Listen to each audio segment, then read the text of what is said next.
everyone. His given name is Voorhees Rotmakruger. Oh, perfect. Yes. Hello. Do you want to play a game? What's your favorite scary movie? Be afraid. Be very afraid. See dead people. You're gonna need a bigger boat. Here's Johnny. The power of Christ compels you! The power of Christ compels you! Whatever you do, don't fall asleep. Welcome to Talking Horror with Jamie and Nikisha. Hi, I'm Jamie. And I'm Nikisha, and this is Talking Horror with Jamie. And Nikisha. Where we share our love for all things scary and talk horror through the lens of human behavior. But not too scary. Not for little baby Elliot. Welcome, everyone. Happy Friday the 13th. There's so many things happening, so many wonderful things going on. His given name is Voorhees Rotmakruger. Oh, perfect. Yes. You have to be watching us on YouTube to realize what we are talking about. But if you are just listening to us, there's a new baby in the world via Brian and Jamie. So go on our YouTube, subscribe, and then you can see the adorable baby Voorhees, as we are calling him. Happy Friday the 13th, everyone. This is also episode 1 of season 7. How exciting. 7 seasons in. So many things to commemorate. And with that, we have a special guest with us in all of this celebratory nature. We have Matthew Woods with us. Yay. Everyone give it up for Matthew. Hello, friends. Happy to be here. We're always excited when Matt is here because then that means we get to cover some of my favorite slasher movies. So today, me too. We are covering it's so great. The 1981 slasher film, Friday the 13th, Part 2, because we already did. Yes, Part 2. I wanted to be fancy. I don't know. Yeah. So. This is the fancy sequel? This is the fancy sequel Extremely. because it's a fancy new season, So we have to be fancy now. But we have covered the first Friday the 13th with Matt. Go back, listen to that, and then hear our thoughts, and then come back and listen to this one. So Friday the 13th Part 2 was directed by Steve Miner in his directorial debut, which is super interesting to hear that after watching this movie. And it was written by Ron Kurz, and it is a direct sequel to Friday the 13th. There's a whole bunch of folks in this movie because with these, it's very much an ensemble cast, but we see a reprise from Adrian King, Betsy Palmer, and Walt Gorney from the first film, which was the original final girl from the first one, Mrs. Voorhees, and then the crazy gas station attendant that warns everyone not to go into the woods. He had to make an appearance. You're all gonna die. Yeah. Right. Which is just so funny. Like, who thought that was the thing, or that was the thing to go for as far as a warning? And it's so funny that's just become such a really great trope in horror movies, but I love it every time I see it. So obviously heavy spoilers for Friday the 13th Part 2. And Jamie, please hit us with any trigger warnings. This is like an OG 80s slasher, so we got lots of insides on the outside. In a variety of ways. We also got some I'd like to say some mommy issues in the name of a head. just a head in a both in the fridge, in the shrine. This is I'm sure Freud would love to explore this further. I'm trying to think of like there's just so many. There's like a stabbing, there's a what is that thing called? Garroted? How do you say that word? Yeah, that word. That's the guy. That's the warning guy. That's how. How he dies. Mm-hmm, okay, got it. Yes. There's there is animal death in this. But then we see a live dog, so who unclear. Yes. I'm sure we'll get But into it's still that. there, so that is a trigger warning. Yes, yes. Death by stairs. Yes. Lots of Uh stairs. yeah. Well, I guess he gets killed and then falls down a flight of stairs, also in a wheelchair. The stairs Very probably upsetting. didn't help though. Yeah, Exactly. Yes. that was not pleasant. Yeah, I'm Yeah, I sure can't I'm think of missing anything else. a lot of kills in there.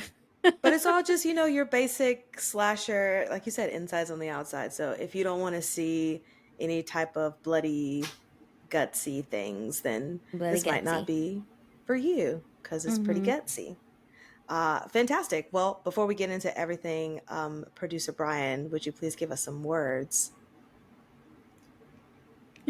Sure. Some words for you.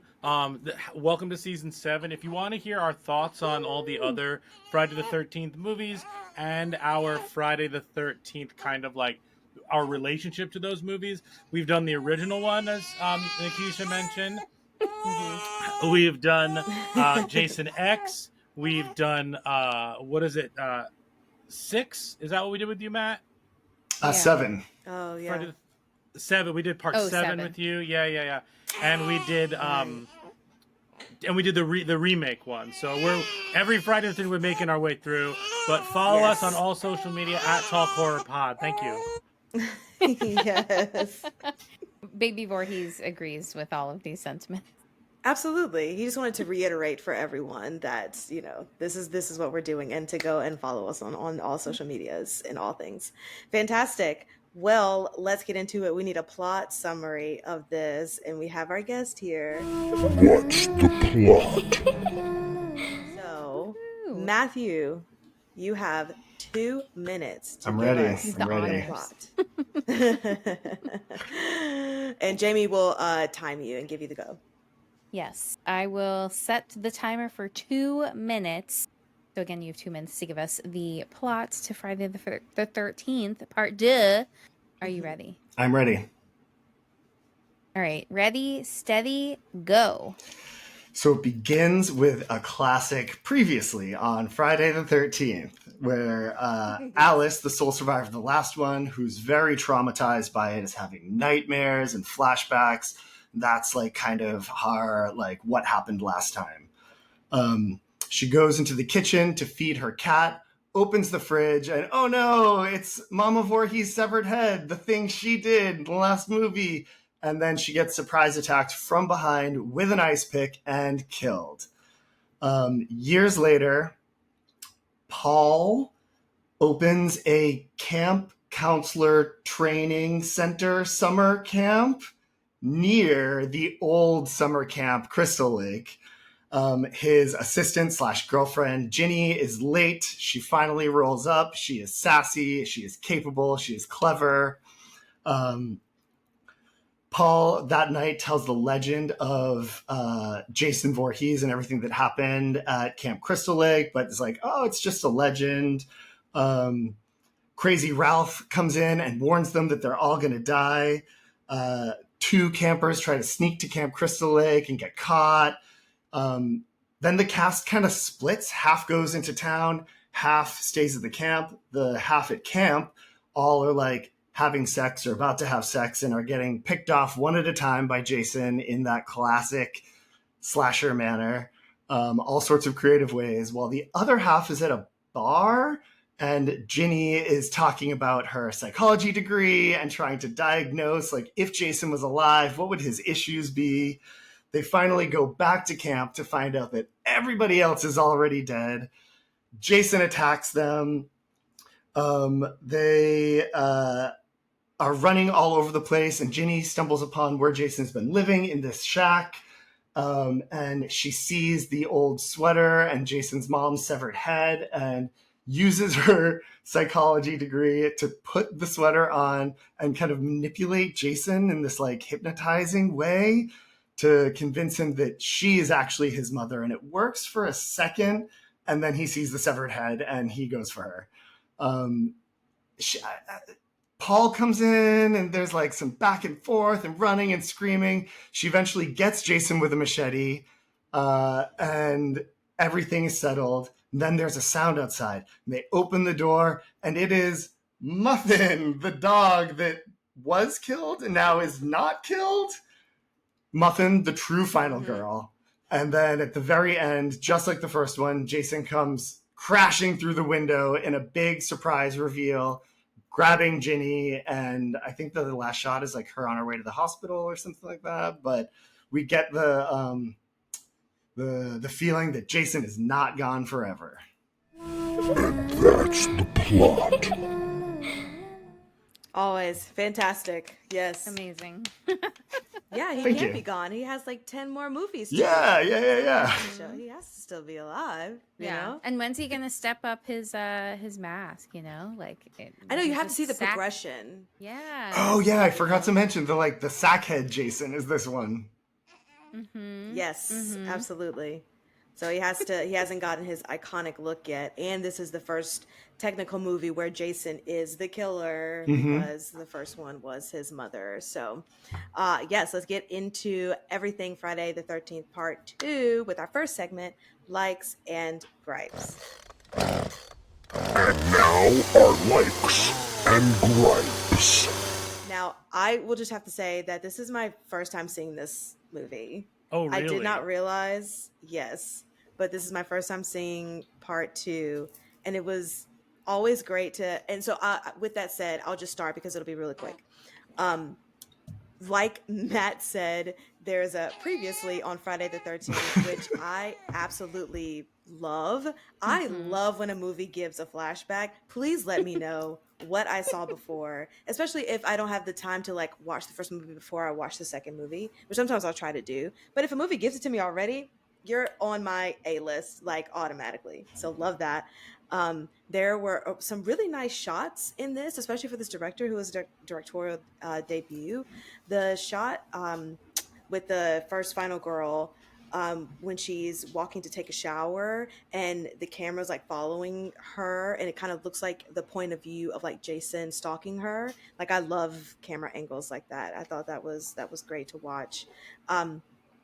Iconic scoring, love all of the thematic Jason sounds, but also just like the quintessential scary movie high strings of it all. Like I just thought it was really great. Same guy as the Love creepy original, gas station guy.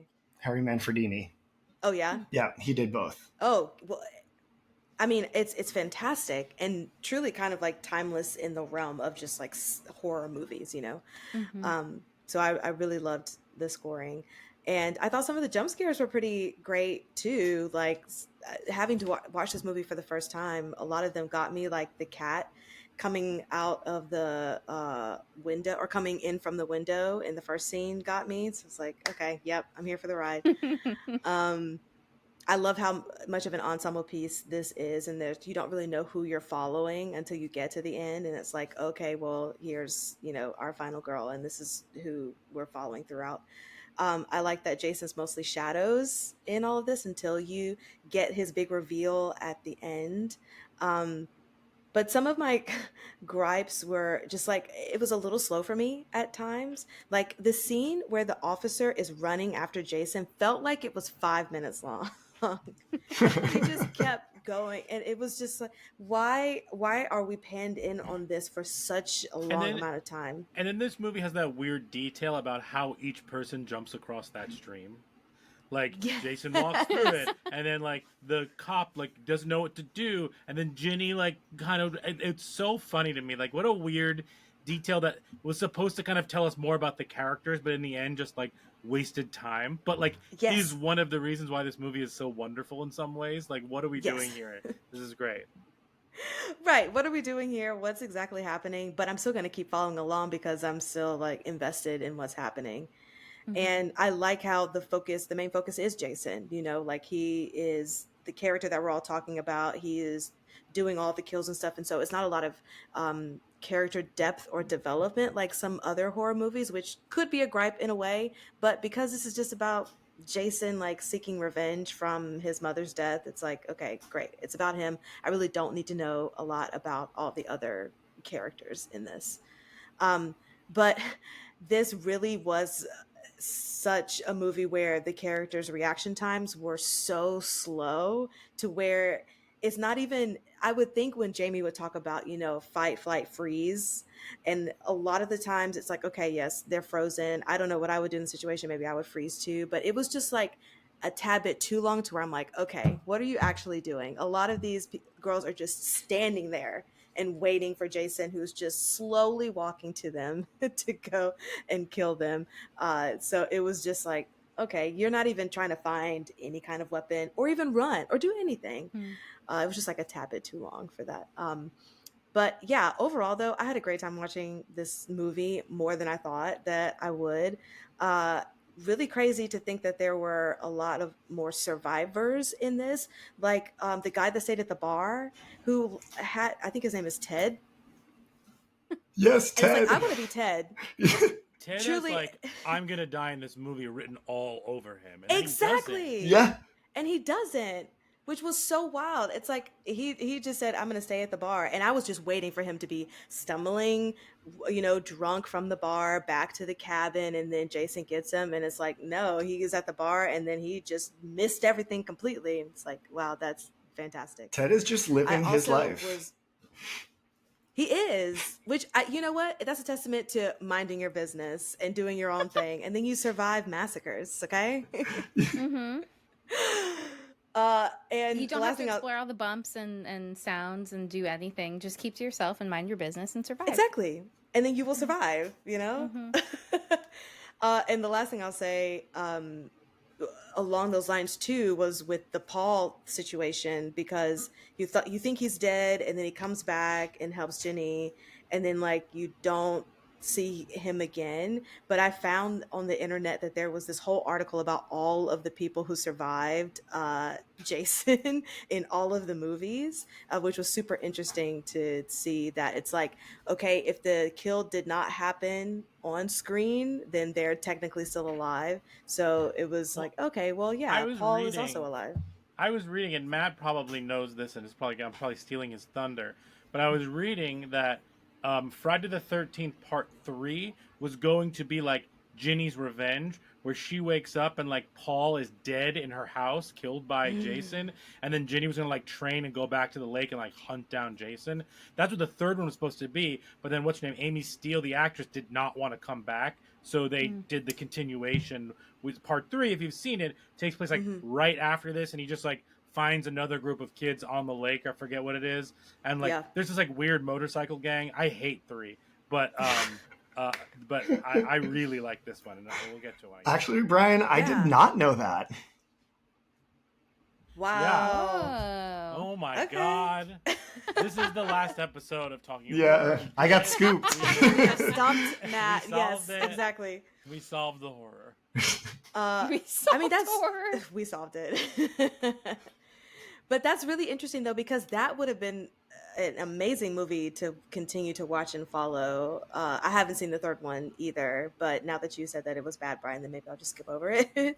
No, But so that would have been amazing. I'm here to tell you that if you binge these movies, you have to watch them all, because they're just, the evolution of these are insane. The third one's going to Okay. get to the mask, but also these are direct sequels.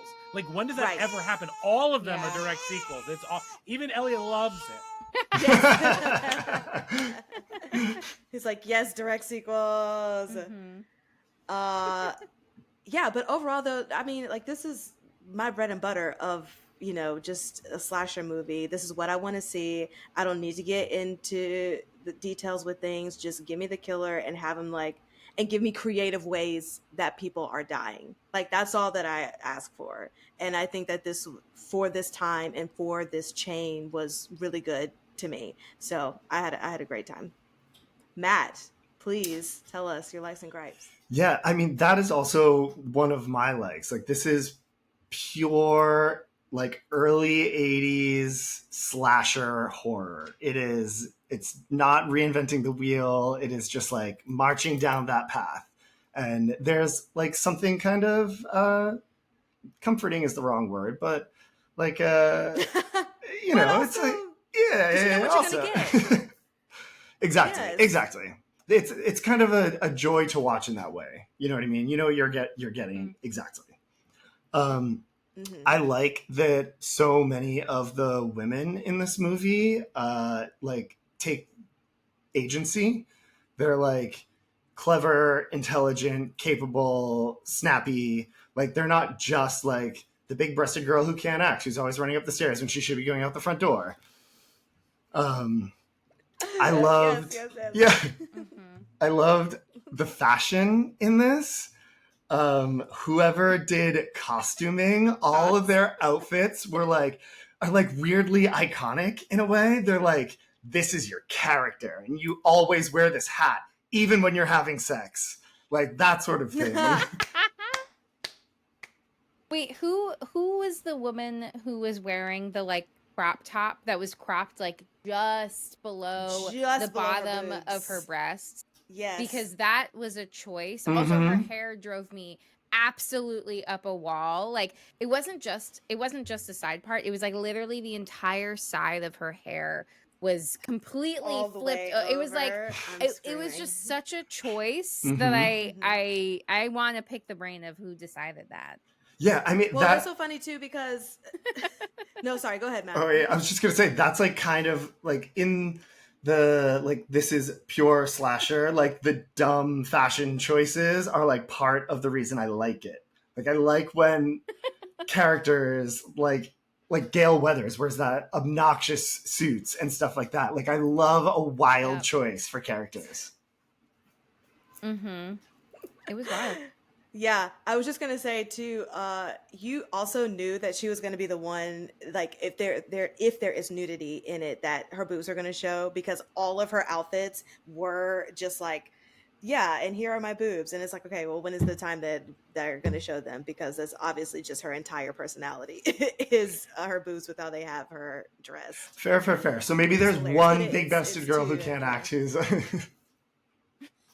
I mean, her acting was fine. You know, I didn't mind her acting. You know, but it was just funny but because we didn't it's even like, get to see her get killed. She like she was the one that they didn't actually show the murder. Oh right, she was just dead by the head. Boo. But sorry, Matt, continue with your likes and gripes. A similar thing. Like I liked the casting in this. I thought that like everybody kind of actually fit who they were supposed to be in one way or another. I also really liked that Jason felt kind of like a human in this. Like he was bamboozled and baffled and like got hurt. And I literally wrote down he's Ghostface clumsy. Yeah, he's not great at what he's doing. It's like baby's first kill. Yeah, also like you're gonna be clumsy if you decide to only cut one hole. Right. Alex actually said when we were watching it, so much acting from one eye.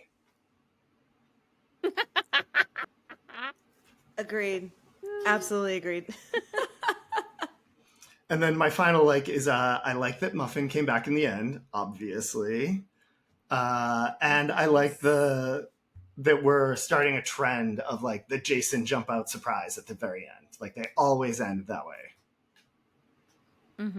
My gripes. I love that too. My gripes are, what the hell is a counselor training center that like you're there in the summer when you should be at a summer camp? Like they even talk about how they've worked together. Help me understand. Yes, like so you have experience. What is the purpose of this? Also, as a former camp counselor, I can speak on. I was never sent to a counselor training institute.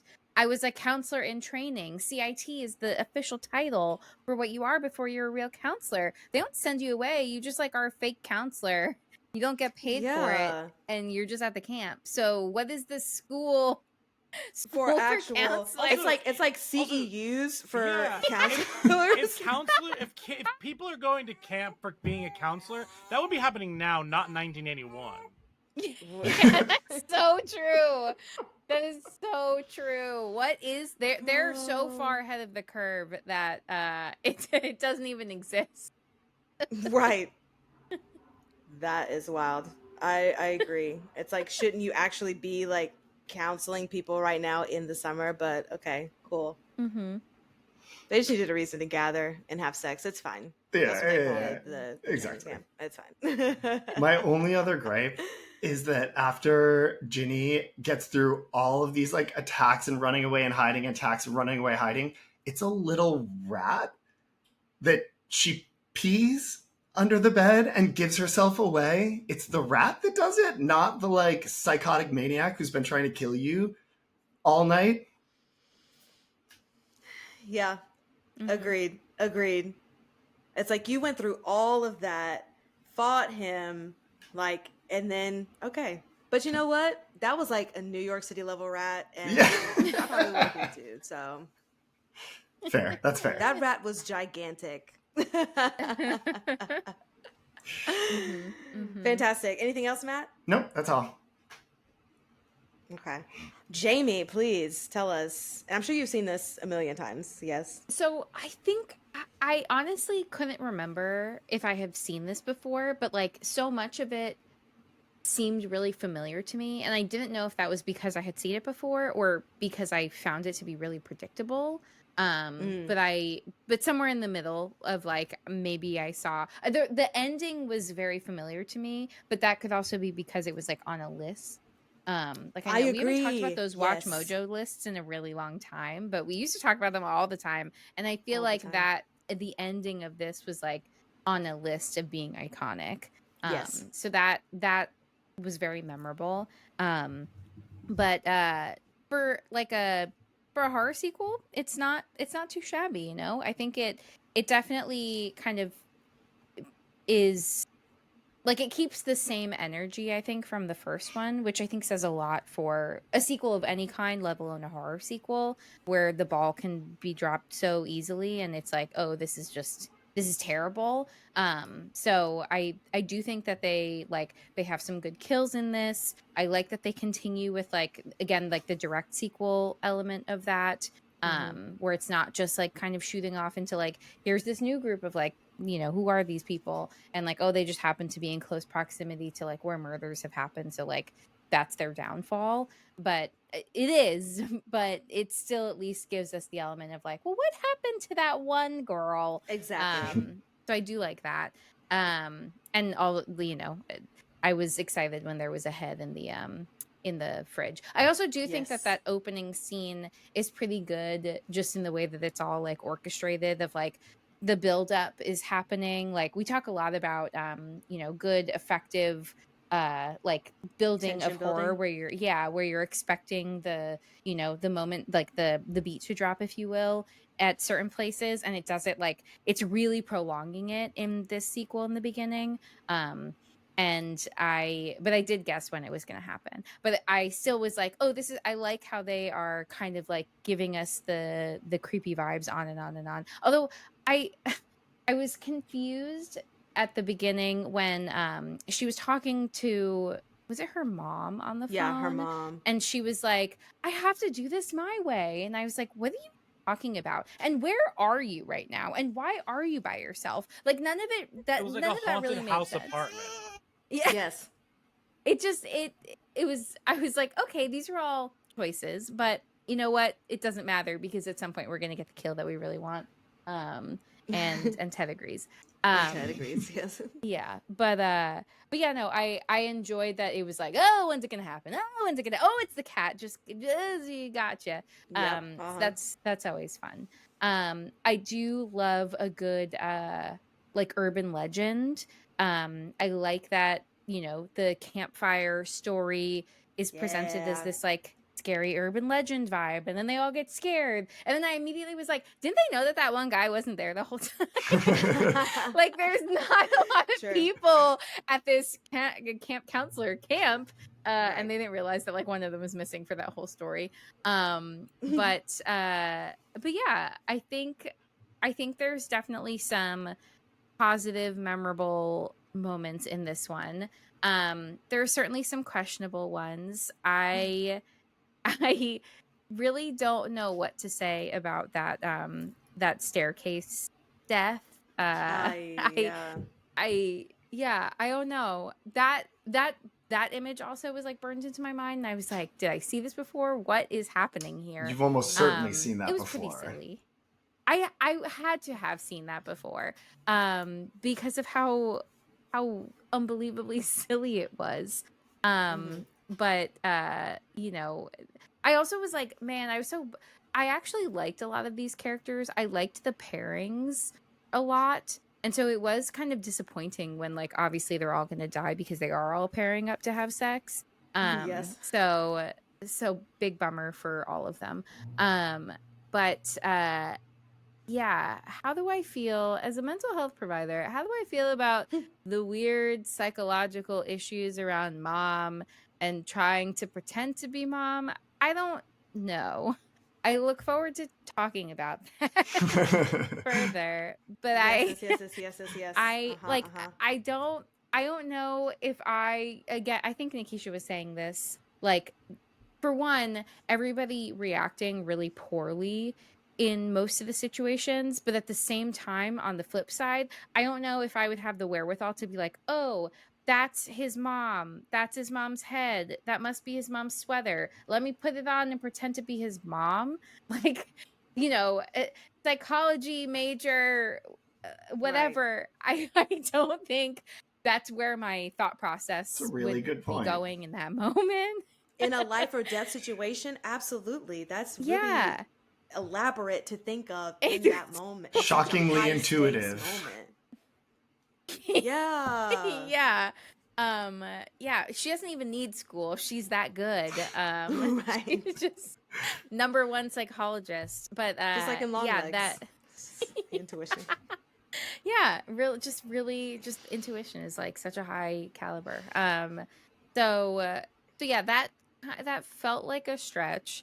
Um and but yeah, I would say that's like, I mean, it's a classic slasher movie, so like, I think for the most part what you're getting, and like, I think there's appropriate expectations going into this, so like, I don't really have a lot of gripes with it. I think it delivers on like exactly what it's setting out to do. Hmm. It's more of just like, oh, these are some interesting choices that they made. Yeah. I love it.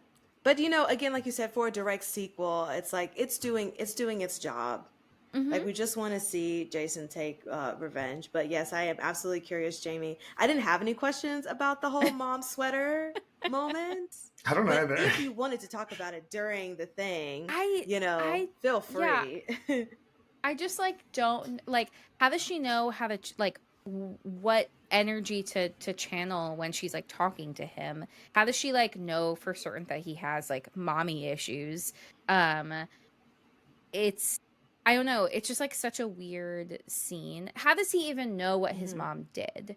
Like, how, I mean, that's not even like a psychological question. That's just like, No, wasn't he like plot dead? holes. Yes. Uh-huh. Yeah. I mean, I'm not even gonna dig deep on plot holes, because again, like, this is like a slasher where like they're not really going to answer a lot of questions for me, and that's okay. Right. Right. But I get like, I, we don't know what kind of relationship he has with his mom, and so like they're kind of already putting in this like the things that we do know from her are, she wanted her, like, she was maybe a bit overprotective of her son. She wanted to make sure Hmm. her son was taken care of, because like of other, like, he was already, being neglected and things like that. So uh but I don't know, did we get the sense that like she's this like demanding kind of mom, or like the things that are implied in this one, of what their relationship is. So I just think it's interesting that like we're getting this other take on how he views his mom, but like it's not really based in anything. So either she is incredibly intuitive, or I don't know, we're making a lot of assumptions that like what our relationships to moms are, what what do Yeah. we like I'm just trying to I'm just like thinking like there's something that feels weird about like what they're introducing that Yeah. relationship. It yeah. And maybe that's just because I find that like the trope of you know, mothers and sons and like the, you know, I think a lot about like I spend a lot of time on Reddit reading like just no mother-in-law content, Oh. and Wait, what is I'll that? spare you. Sorry. Yeah, I have no idea what that It's is. it's Yeah, oh really? I don't Okay, know what that is. so it's a subreddit where basically people post about like um just not having the most positive relationships with their mothers-in-law. And there's like a whole this like goes beyond just like mothers-in-law. I mean, again, that's like the trope, right? It's like, oh yeah, my mother-in-law is like overbearing too much, blah blah blah. But this is like real people kind of like using a forum to talk about their experiences with in-laws and like Hmm. just not having the best of experiences. Because like I mean, again, I think most tropes are based in some form of reality, so it's unfortunately just like some of these, I would say, maybe enmeshed relationships between like parent and child, and like how does that play out when like child has, you know, his own his or her own like independent life and is pursuing their own relationship, and their parent has a problem with it. And so it's like stuff like that where when parent dynamics become a little bit muddled because like they have a problem with their child living their life. So anyway, I'm going down a rabbit hole, but basically I just read a lot of these anecdotes about like Yeah. people's situations with in-laws, and how it just sounds like really challenging and so that it's like a place where they're looking for support from other people who have experienced Gotcha. similar things. I don't even remember how I first discovered that that subreddit. But there's Yeah. also like, you know, raised by narcissists, other like Mm-hmm. familiar. I think I just find like familial relationships really interesting, and so I like to read a lot of anecdotes about people, and like how they're navigating some like challenging, you know, Yeah. relationship things between like family relationship dynamics, romantic relationship dynamics, all of that stuff. So yeah, that's my parlor talk. Yeah. Come, sit, have a drink. It's parlor talk. But none of it could have prepared you for how Jason and his mom's relationship are in this Yeah, we're movie just or getting a in lot of yeah. leaps, I think. Yeah. But I could be totally wrong, and maybe they do have this like more like she's laying down the law, and like they do have that dynamic, and it is Mm-hmm. based in reality. I just was like, I don't remember them like implying that in the first one, and that's the only like she's the authority, Mrs. Voorhees, on what their Mm-hmm. relationship is because that's the only killer that we get in the first one. It feels Right. And very like Norman Bates and Mother in a way, Yes. right? Like yes. Yes. she just like Yes. snaps right to that personality, but like who knows? Like Mrs. Voorhees in the first Mm-hmm. one is a crazy for all intents and purposes and a killer and that sort of thing, but Mm-hmm. she speaks very fondly of Jason. She talks about how special he is, how much she loves him. So like even in like the cinematic universe, like the audience doesn't even know that she's like overbearing to Jason. Mm-hmm. Right. Yeah. Yeah. I agree. I think that's like what feels like it's missing because at least in Psycho, you see pieces of their relationship. Well, kind Mm-hmm. of. But like enough where you Yes. can kind of guess that like that is what the dynamic was. And Right. this is we just don't know. So it's a lot of like guesstimates. Right. And also the whole well, before we get into before we get into brains, is there any more likes and gripes? Because I think we can just transition this into brains at this point. Anyone Yeah, else? we're No, we're no. fully braining, you know. Okay, great. Well, yeah, let's continue on in our next section, brains. Mm. Yeah. So with this, it reminds me of the whole conversation then that Jenny is having at the bar, where she's trying to kind of like put pieces together, and she's making assumptions that, you know, about their relationship. And I think she even mentions like, oh yeah, Jason never went to school, which they never like said in the first one, and that he never had any friends, and like his mom was the only thing that he had. And they make a she makes a statement about him like seeing his mom being killed, which I don't think that happens or we see that in the first movie, right? Sure. No. So yeah, it is a big leap to just be like, okay, he's out of the water. Where is he? Maybe he just finds his mom's head and he's like, okay, well now I'm gonna just seek my revenge on all this on everybody. Mhm. But I wanted to ask you about that conversation, Jamie, because in that conversation, Jenny also calls Jason a psychopath, and I would want to know if you agree or disagree with that. I don't even know. I mean, he's like undead. Like what? Right. What are we What's the evaluating? motivation? Yeah, yeah, It's that exactly. zombie thought Yeah. process. Yeah. I don't think I can't diagnose someone who's a zombie. Like I don't know. That feels like a big stretch. Obsessed. Yeah. I mean, this I'm like I don't even want to say anything because it just feels so absurd to even like go down Oh, this for sure. hypothetical of anything. But like I don't know, there is no like thought behind anything that I don't think that he's planning any of this stuff. He's like Exactly. purely this is a creature of like reaction. So because it's also based on like if someone is perceived to be having sex, if they are doing something that is impure, then they are at risk of being killed. So it's like presumably if you're minding your own business, well, I guess with the exception of the old man who's like, oh, they're gonna come yeah, get yeah. you, you're gonna die, because he was just like trying to be helpful, but I guess being helpful gets you killed too. That's why you gotta mind your business. Yeah, but like you said, like Jason is very reactionary. Like it seems like if anyone is just in his space, and he's very territorial. It's like, oh, you are in my space in these woods, and so I'm just going to like kill you because I see you and you're in my space. Yeah. As opposed to anything being like pre-planned, like you said.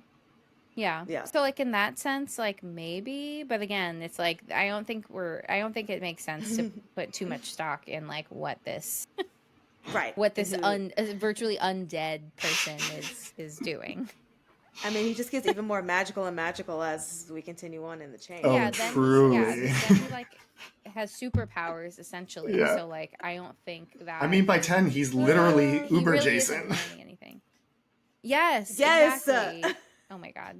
That movie is so good. It's so good. It's so I love it good. so I much. can't emphasize how much I love that movie. I love that movie. I never thought that I would like it as much as I did, but wow, was Jason X just Wow. like fantastic. An incredible Yes. movie. Yeah. Incredible. And we also did an episode on that, guys. So if you want to listen to us rant and rave in all goodness about Jason X, then go listen to that episode as well.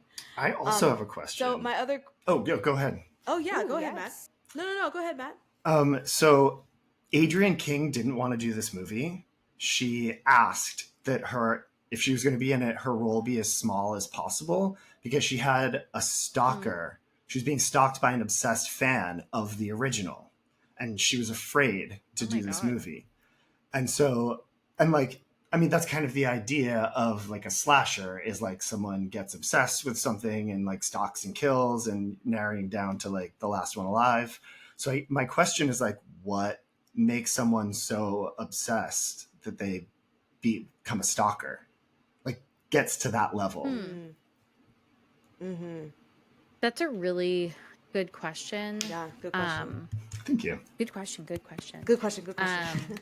Yeah, I mean, I'm trying to think if I know like what psychologically is like going on, because I feel like I've worked with people who have experienced like different things where like usually at least the experiences I've had, which I know is not necessarily like I feel like there's the parasocial piece where maybe this kind of falls more into that where like it's this perceived connection that's not really based in anything because this is presumably like a stalker of a famous person, for example, where it's like you have not actually interacted, and so it's this like perceived relationship of some sort. And then you have like those who have had some kind of connection, some kind of relationship, and then there is that like persistent like stalking behavior. That's more of the situations that I've worked with people on, and it's like they're either like a friendship or a former romantic relationship, and it's just and then like what that looks like has varied. But I mean, Mm. I in terms of what's going on with them, I mean, I think for some people, and again, this is like I'm making some assumptions about and generalizations about people, but like I think that when people's egos are hurt, they like like if there is like some perceived slight, whether it's like the ending of a relationship, that usually often is like where I see, or like power and control, feeling like someone's power is being taken away from them. That's like usually where I've seen some of that stalking behavior like tend to start. um so it's like uh needing to figure out how to take that power away from like the person that they are victimizing. And like just the persist, like I've heard of anecdotes. I used to run like a group on like around like intimate partner violence a very long time ago, and so like Mm. that was usually where it was connected to. And so like there were some anecdotes about like people who would like make fake social media profiles and like follow all of their friends and family and like pretend to be them and post just like really awful things in an effort to like besmirch their name and like make everybody think that this was really them doing all of these terrible things. Or just like coincidentally showing up in the same places, and like, there's the part of you that's like, oh, maybe it is like a weird coincidence, but like a lot of times it isn't. And like I think just like this general sense of like introducing unease into someone's life, or just wanting to like again be around them in a way where it's like this perceived stronger relationship than it actually is, even if a boundary has been established time and time again. um Sometimes I think there's like some narcissism in there, again with like the ego piece, like the bruised Mm. ego. um so I think like any number of these things can potentially be at play. But yeah, I think with like the stranger piece, like I think especially like getting into streaming on Twitch, I think a lot about parasocial relationships, and like Mm. you're putting yourself out there again. Like I've never been an actor, but like you're putting yourself out there in a way where people are perceiving you and like consuming pieces of you, and how might that be misconstrued as something more than just like your career or profession or hobby or whatever, and like thinking that they know you based on Right. like a character that you're playing. Mm. So it's just it's really fascinating and terrifying. Yeah, for sure. Very I don't know if I terrifying. answered your question. Yeah, no, I think so. I think so. No, Especially yeah, in yeah. the instance of Adrienne King, right? Like someone saw her in a movie and Hmm. feels like they know her based on that character. Yeah. Right. Which is so interesting, just in light of also the like chaperone stuff too, where I was she gonna has had to bring that express up. like, yeah, but it's the same thing. Like, you don't know her personally, so like, what does she owe you if you do not know this Hmm. person? But because especially now with social media, and we can have so much access to each other in such a fast paced environment, that people just feel like they know someone when they really don't. I mean, and I'll even admit too, like, um that came off as like, I'll admit that I'm also a stalker. No, I'll also I did not admit. think that was not where I thought you were going with that, Okay. so don't worry. Brian usually kind of catches that, and he'll be like, well, oh, is that what you're okay?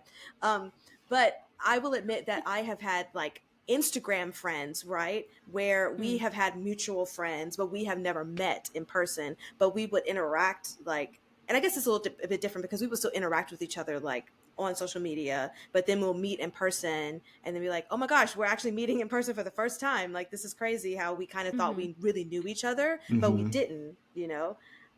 So it's just really kind of wild that, especially now, you can get to the point where you feel like you know someone personally when it's like that's not the case. And it's like Chaperone has every right, Adrian has every right to just be like, I don't want to do this because I don't know you guys. Mm-hmm. So that's all. It's a very interesting thing. But Yeah. my other question that I just wanted to ask you, Jamie, has more so to do with your opinion on why you think it's so hard for people to not instantly associate murderers, killers, like with a mental illness. Because like even in this movie, like Jenny is trying to break it down of like, okay, if this Jason person was real and this happened to him in these circumstances, like what is his reasoning behind this? Is he a psychopath? Is blah, blah, blah, blah. So why do you think like a lot of the times when there is a murderer or something happens, people want to automatically just place like a mental illness like on them? Yeah. I mean, I think in general, like we've talked about this before, like we Mm-hmm. like things to be like simple and easy and like easily Mm-hmm. explainable. I think we like simple, clear-cut answers for things. And I think that's why there is like this, you know, constant pressure or push to like just explain something with an easy label, and it's like that's Mm-hmm. why, and like that's it, easy peasy. Whether that's actually like doable and real, or not. So like I think that there is, I also think there's a fascination with like psychology and mental health and like what's going on in people's heads. And so like, you know, the like, I mean, I think that's why like a lot of people like psychology. Like I certainly like majored in psychology in college because I was like fascinated with like how people work and things like that too. So like it makes sense. I just Yeah. don't think that, I mean, it took me time like becoming an adult person with like a fully formed brain to realize like things aren't that simple and easy. Like people don't fit neatly into boxes. Like the DSM doesn't magically explain everybody. Mm-hmm. As much as we want those like easy answers. So I think it's like a combo of just like this fascination with it and also like just not wanting things to be complicated. It's easy when you're like, oh, I just have anxiety and I just need to not be stressed anymore. It's Right. like, okay, That's it. that Oh, Yeah. if easy only that peasy, worked. problem solved, right? Right. Right.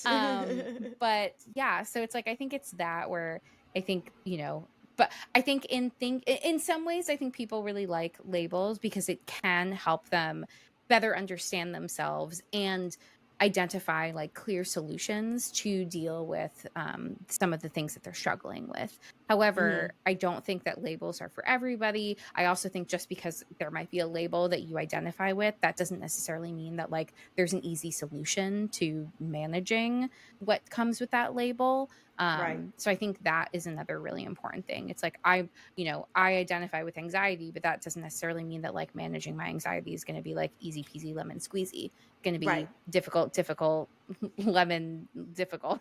Difficult.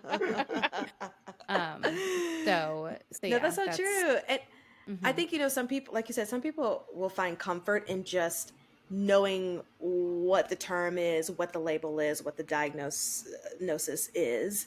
Mhm. But like you said, that doesn't mean that it will magically make it easier to deal with. So, but I will speak for myself too and say like just knowing that I have anxiety does help my brain. But yeah, it's still like an everyday uphill battle with it. And I guess it's like you said, people just want like everything in a neatly nice packaged box of like, okay, this is what this is. 2 + 2 is 4, and now I can handle everything in the world, you know? But that's not the Yeah. case. Mhm. Yeah, Unfortunately. unfortunately. Okay, Matthew, do you have any other questions for Jamie? Nope. Fantastic. Should we rotten tomatin this? I have the score pulled up, so I can make y'all guess if you want. Ooh, yes. Yeah. It's the Rotten Tomatoes game. Fantastic. Okay. For Friday the 13th part 2, what do you think it has on Rotten Tomatoes? Matthew, I'll have you start. I think on Rotten Tomatoes it has a 70. 70. Okay. And Jamie. I am going to go in the opposite direction. I'm going to guess a 43. A 43. Okay, in the case of Friday the 13th Part 2, the Rotten Tomato score is Guilty. a 33%. Ooh, I was Wow. way off. I was literally the other portion. It was 30%, not 70%. Yes, Just it's a little. Yeah. just a little smidge. off. The whatever popcorn meter, which I guess might be the audience score, is 48, but yeah, Okay. this is 33% certified rotten, and the critics' consensus is Friday the 13th Part 2 sets the template for the franchise to follow with more teen victims, more gruesome set pieces, and fewer reasons to keep following along. Oh, ouch. Wow. That is hurtful, but you know what? It's still going to be good in our book, and that's what matters on Talking Horror is just our opinion. So I don't have the letterbox score, so if Brian is able to come back, we can go back and do Oh. that. But we can do the 4 S's. Skull, scare, shakes, and suggestions. The Talking Horror's 4 S's. So the 4 S's are skulls, scares, shakes, and suggestions. Skulls, how well does this deal with mental health and human behavior? Scares, how scary was it for you? Shakes, will you be able to shake this off, or is this a one and done? And suggestions. So we'll do skulls, scares, shakes, and then wait on suggestions.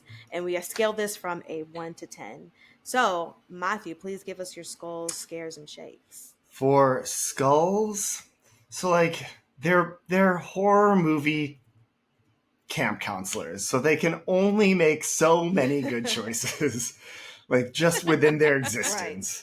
So I gave it a 6 because Okay. a lot of them don't really know that there is danger around. They're just like going about their life and then they die. So like, okay, all right. Some of them make some dumb choices, but it is what it is. Like you let it pass. Yeah. Scares, I also gave it a 6 because some of the jump scares I forgot about and they got me. Which is impressive. They don't usually get me. Yes. And for shakes, I gave it a 6. Ooh. For shakes, I also gave it a Friday the 6. 13th. Happy Friday the 13th. Because the final the machete in the head, wheelchair backwards down the stairs, like is good, seared in my brain forever. As is the like putting on the gross sweater, pretending to be mom. Like, yeah. I will never forget those. I will never forget those. I will never shake them. No, you're right. Iconic. Agreed. All right, Jamie, what about you? So for skulls, I gave it like 2 scores, but I think Matt's explanation of like they're camp counselors in a horror movie, so I'm going to give it a 5. Because again, it's like they're if it's out of 10, they already like lose a bunch of points. Like they just like don't even have access to like right, because like of what the situation is. So we're already working with like a truncated list. It's a 5.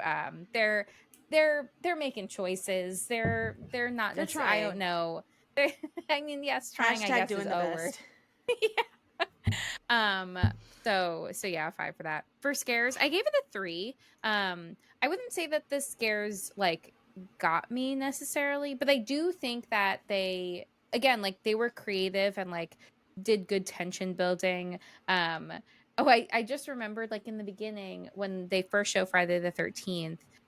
I was like, oh, is it gonna like crash through the window again? And then it exploded, and that actually scared me.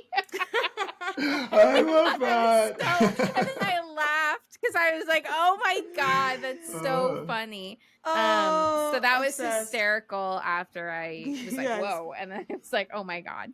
And then for shakes, I'm gonna give this a 6.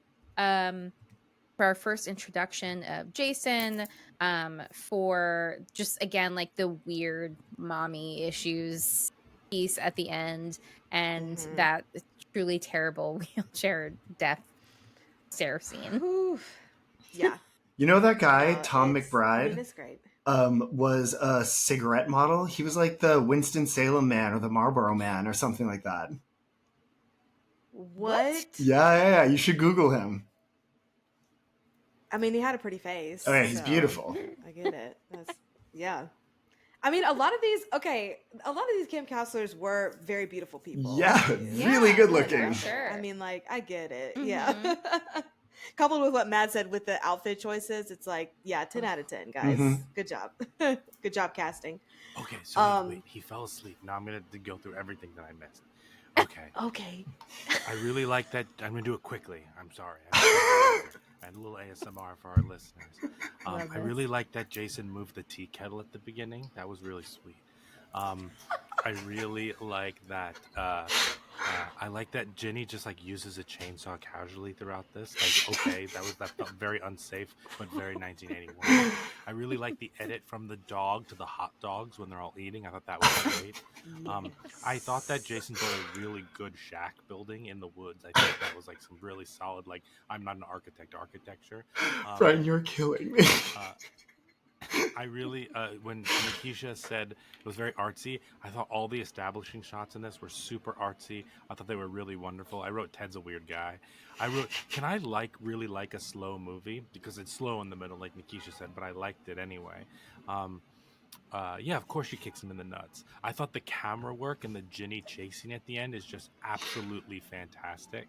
Here are some of my notes I wrote from the first time I watched them when I binged them early last year. Alice got done dirty, but I heard what Matt said about the stalkering.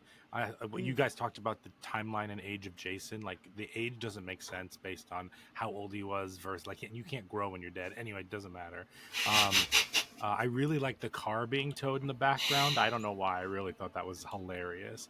It's a good scene. Oh no, homeless guy. I really liked the score was great. We mentioned that. He was clumsy. We did that. I actually wrote, ugh, not going to show what's under the bag. Rude. And I was like, oh no, they did. And then I have two gripes and a point. My first gripe is that I truly, the scariest part of the movie for me is when Teresa gets out of the water and then puts her clothes on while she's still wet. That is like, that felt so disgusting to me. Like, I can't put a clothes on when I'm still wet. So That's sticky. Crazy. Like, it's so sticky and damp. It's just absolutely fucking horrible. And then my other piece there was let's see, I'm reading it quickly. Clothes on while wet. Yeah, fuck that. Counselor training so stupid. Yeah, putting like Jason. Oh, I don't know. I really like this movie. I think this is really funny. This is my top 3 Friday the 13th movie. Wow. If you don't include the original, this is in my top 3 for sure. Because I just like. Oh, because this is my final point. My final point is we always talk about Sydney. We always talk about Laurie Strode. We always talk about Adrienne King in the first one. Ginny is the best final girl in the Friday the 13th movies, and I think she should be in the conversation for best final girls of all time. She's considered like an underrated one, but I think she is because we don't talk about it enough. The way I know that it's insane the way that she has like her sweater and all of that stuff, but like the conversation at the bar, the end, I just think Jenny is like what every final girl should be. She actually like uses her brains. She gets past the bad guy, even though the man saves her for one part at the end. Like, she's ends up being like the true hero of this. And I just think Ginny is like A+ final girl material, and we should never ever forget that. Also, the greatest quote from this film, without a question, is contrary to whatever you hear, bears are dangerous. I forgot to say that this movie has so many quotable moments. Like, it's full of amazing quotes. Why am I whispering like the child is with me? I was too. Yeah. Okay, sorry, we'll be quiet. And then I have the letterbox if you want to guess the letterbox. Oh, yes. Oh, I looked it up before because I wasn't sure if you were gonna come back that's in okay. time. Yeah, So yeah. I exclude didn't think me. I was either, but then I finally gave him some warm milk, and he was like, "I'm gonna sleep now." Um, Adorable. okay, so what do you think this has on Letterboxd? Between 0 and 5 with decibel points. Nikisha, let's start with you. I feel like audiences like it. I don't know. I'm gonna say 3.8. Okay, Matt.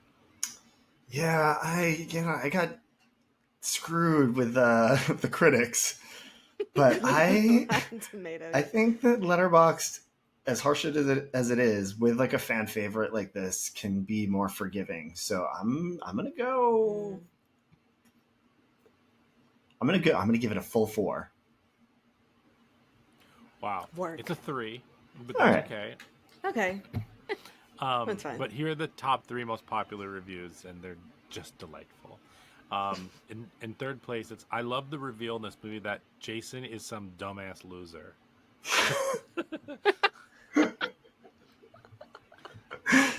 Yes. Next one. Fellas, don't you hate it when you're just trying to be the cool dude, wear a sack on your head, worship your mom's rotting decapitated head, etc., and all these teenagers won't stop having sex in your backyard? That's a Um, good one. It is Yes. really good. and then this. Well, I didn't even mean this last one. I don't look at these until I actually am reading them.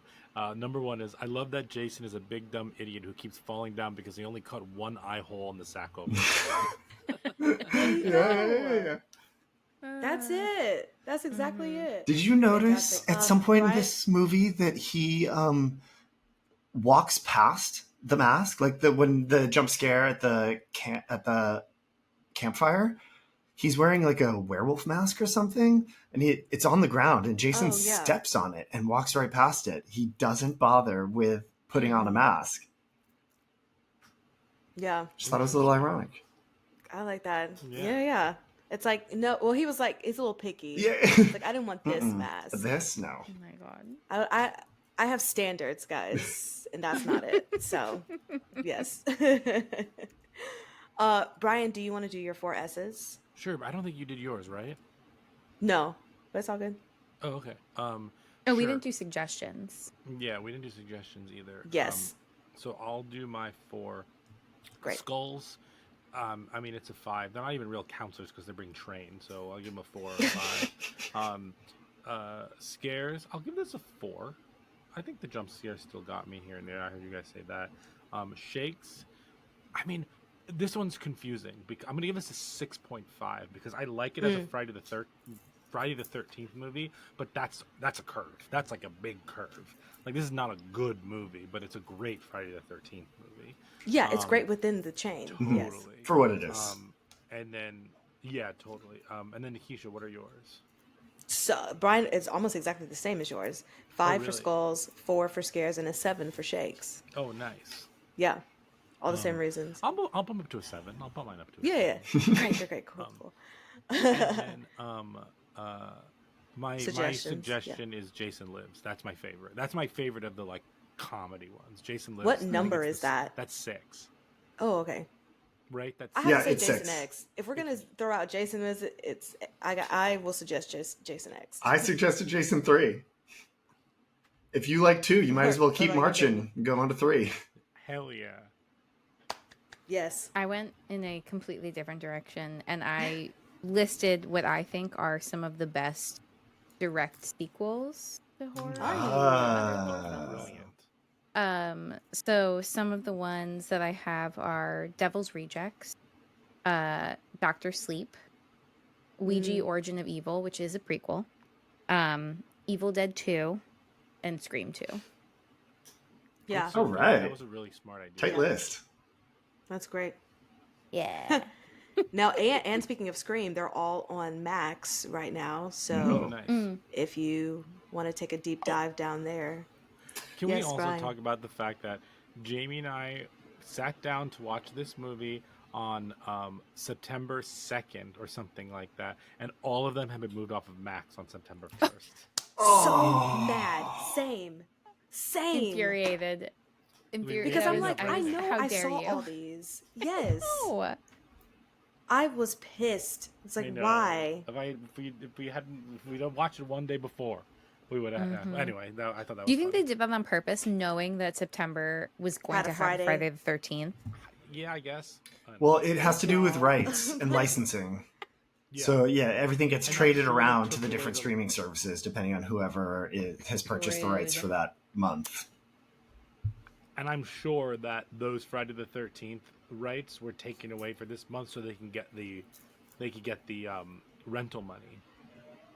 Yeah. Oh, for sure. Oh yeah. But I yeah. think it's streaming on Showtime. Yes, it was streaming on Yeah. Showtime, I think, but I don't think I get Showtime. No Showtime. Bummer. Bummer. Womp Oh, boo boo. man. Fantastic. Well, that wraps up our episode of Friday the 13th, part 2. You can follow us on all social medias, Instagram, Twitter, TikTok, at Talk Horror Pod, POD. And thank you so much, Matt, for being here with us. We always love when you're here. Anything you want to plug and promote? Yeah, for sure. I love being here. First of all, thank you for having me. A pleasure and an honor. And I love your evil dad. Oh yeah, Dad. That's what everyone knows. my evil dad. That's so good. I'm not a dad, but I love you know. that.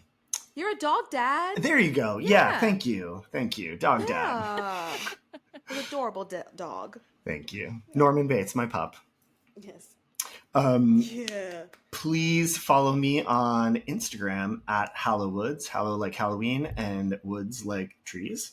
And also go to hallowwoods.com and purchase my Halloween countdown calendar. It's 13 months, goes this October to next October. You need it. You do need it. It's the You best. absolutely need it. It really is a highlight every month to just very turn and see excited. the awesome artwork. And he has all dates of like a lot of horror Halloween-esque things in there. So it's nice to be in the know of what's happening. So please go and pre-order that. I've already pre-ordered my copy. Very excited. Thank when you. that comes in. Yes. And producer Brian, where can they listen to us? You can listen to us wherever you get your podcasts. Things like Spotify, of course, Apple Podcasts, here on YouTube. Hi, YouTube. Hi. Rate and review us there. 5 stars, please. And thank you. And again, this is the start of season 7. There's a lot of great movies coming out, a lot of things that we want to cover, a lot of things that people have suggested for us to cover. So we'll try to get to those as well. But make sure you are following us, and we will see you next time. Thanks, guys. Remember, Bye. bears are Bye. dangerous.